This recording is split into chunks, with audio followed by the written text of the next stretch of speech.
If information alone built wealth, everyone would be wealthy by now. From budgeting to cutting your coffee, all of these things you were told to do keeps you busy, but not ahead. And if you are a late starter, you're playing the right game, but with the wrong moves. You are taking actions that need 40 years of compounding.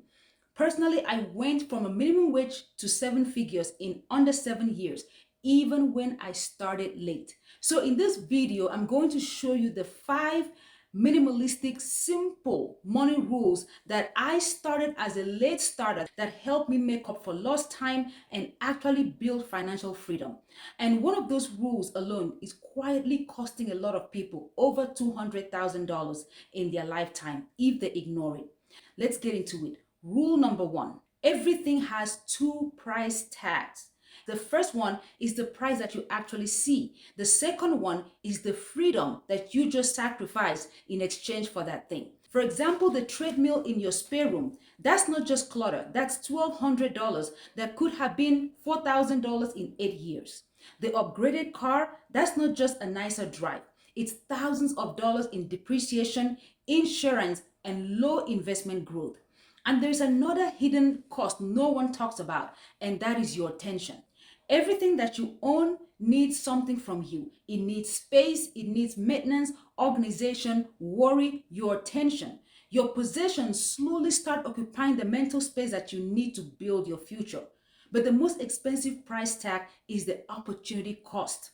Every dollar that is sitting inside things that you don't need is a dollar that isn't compounding for you. And compounding is one of the assets that late starters cannot afford to keep wasting. Rule number two, the replacement test. Here is a simple test that I usually do. Walk through your home in your mind or physically and ask yourself one question. If this disappears today, would I actually spend money to replace it? That kitchen gadget is buried in the cabinet that you haven't used in a long time. Clothes with tags still on it. Subscriptions that you forgot existed. Old equipment collecting dust. For most things, the honest answer would be no. You would not replace it if you lost it. And if you wouldn't replace it, it is not serving you. It's just storing money that you would never see again. When people do this exercise, they realize something very uncomfortable. Most of what they own was bought during moments of boredom, moments of stress, or impulse buy, not when they actually needed something. And once that becomes clear, the next move is simple. Sell everything that has value that you no longer need. Donate to someone else that can use it and let go the rest. Because the moment money stops leaking into things you don't want, or the moment your attention and energy and focus stop leaking into things you don't want, it suddenly has somewhere better to go. And you have mental clarity from decluttering your house. Rule number three that I followed, never upgrade what works.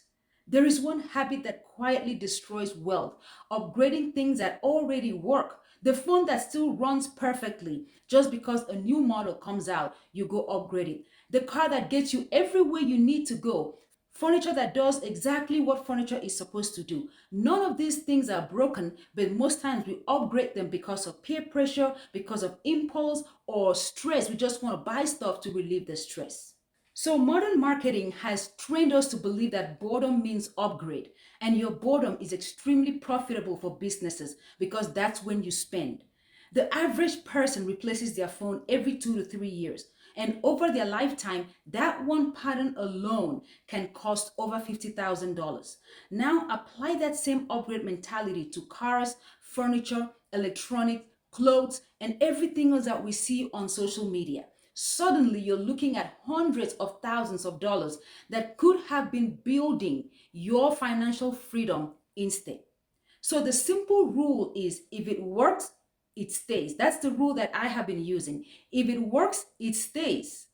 Rule number four, make savings automatic. Willpower is not wealth building strategy. Willpower disappears the moment you're tired, stressed, or emotional. And that moment happens quite constantly. At least every 2 days, you're going to feel down.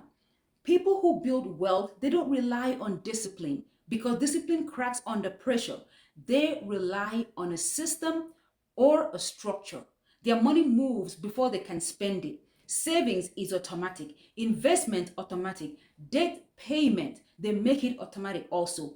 That system runs before life gets a chance to interrupt your financial freedom building. And spending becomes slightly inconvenient when you set up that structure. I went as far as deleting shopping apps from my phone, removed cards from online stores, and I gave myself a 48-hour pause before buying any non essential purchase. Because most spending impulses disappear if you simply give them time. The goal isn't to become a different person, the goal is to build a system that works even on your worst Tuesday nights. Rule number 5 that I followed: define enough. This is one of the most important ones. Define enough. This is a trap that catches people the moment their income rises.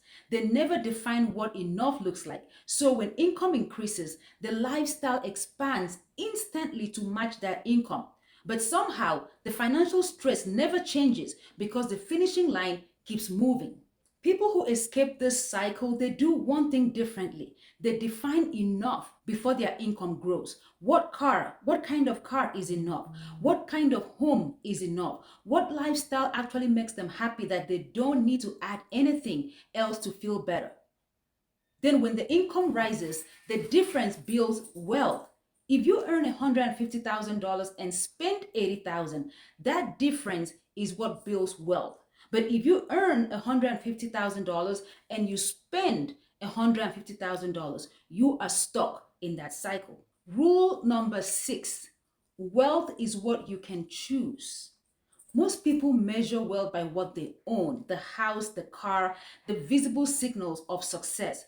But the real measure of wealth is much simpler: having options to say no, having the option to say yes.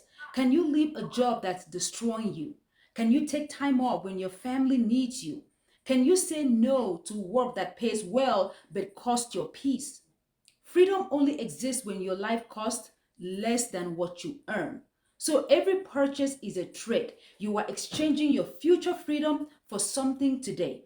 And most things, when you're honest about it, most things that you are exchanging for your freedom, when if you're honest about it, they are not really worth the trade.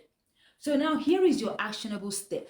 Step number 1: stop the leaks. Walk through your home, financial statement. What can you sell? What can you donate? What can you delete? Because every dollar you free up compounds your future and buys you more financial freedom. Step number 2: for the next 30 days, commit to one no upgrade month. Don't upgrade your phone, your car, your gadget. If it works, allow it to stay. Number 3, automate everything. Log into your account and decide what percentage should go to your savings, what percentage should go to investment and debt repayment. Automate it so it moves because before you can spend. Make spending slightly inconvenient for you. This structure is going to save you a lot of money.